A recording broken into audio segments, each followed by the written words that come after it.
Oh, malapit na matapos ng project natin na Mitsubishi Lancer. Oh. Mitsubishi Lancer Pizza 1999, all power, power steering, power windows, carb type. Makinis na yung mga gilid niya, no. Bukas pipinturahan yung hood tsaka bubong, tsaka yung doon sa trunk. Oh. Tapos may nakuha tayong bagong unit. Bibenta ko lang mura habang hindi ko pa na gagalaw yung mga issue. Oh, ito yung small body natin, oh. Tapos ito yung Honda City at ayun yung Wigo. Ito yung bagong kuha natin, bossing.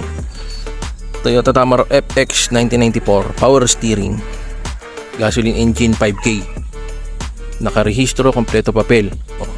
Tapos ang isang maganda niyan, old plate pa yan, nakuha na yung new plate. Oh, diba? Tama-tama to, pang project. Ang ganda ng busina, ang lakas, original. Tapos naman yung rims niya, no? Ang lalim ng labi, oh. Diba?